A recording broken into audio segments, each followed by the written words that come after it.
Hey, it's Harrison from Breakthrough Couples. I want to talk to you today about drinking and smoking and how it impacts relationships, at least the ones that I see in my practice. For the most part, when someone reports that their partner is excessively drinking or excessively smoking, that means excessive to the other person. It doesn't mean necessarily excessive, objectively excessive. In other words, to one person, when he has 3 drinks, he's not the same. And that's what she'll say to him, herself. Like, he's not himself. He's not the same. And a man might easily say, oh yeah, once she has a few drinks in her, like, I'm, I'm, uh, I'm the bad guy, right?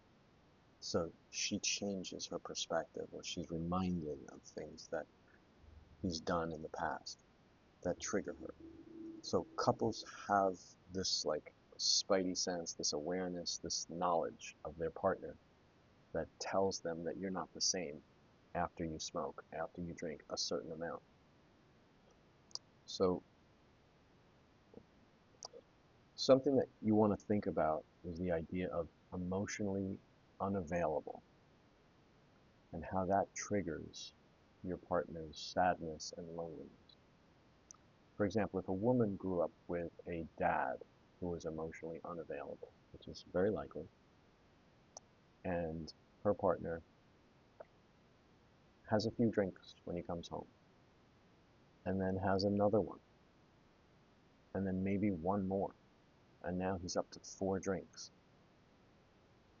And let's say he's on the couch or watching TV or goes out to the garage and tinkers around or just does all these things that don't include her, basically.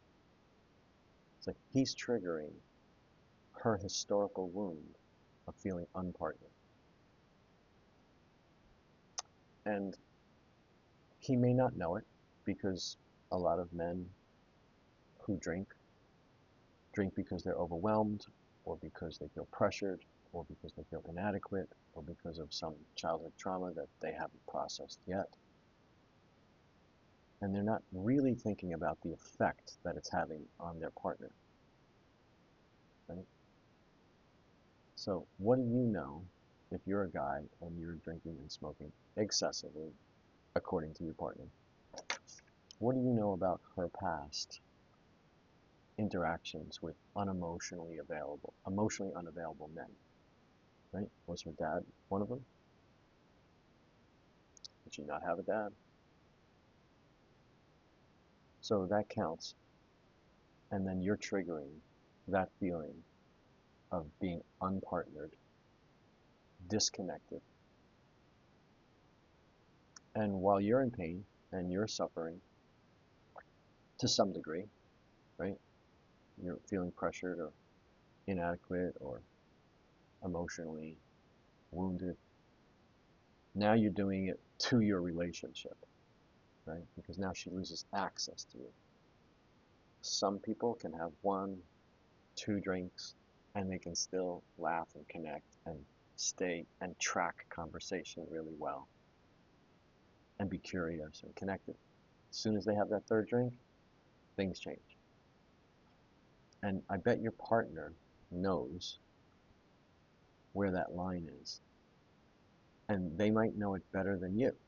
So this is worth a conversation, right? If alcohol and marijuana is a thing in your relationship, and what I mean by that is like it's a thing that's like affecting the relationship,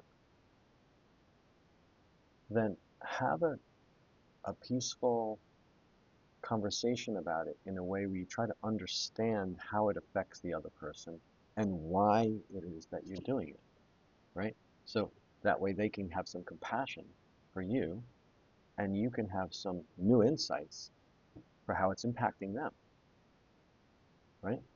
If it's at a point where it's a true addiction, then you need help.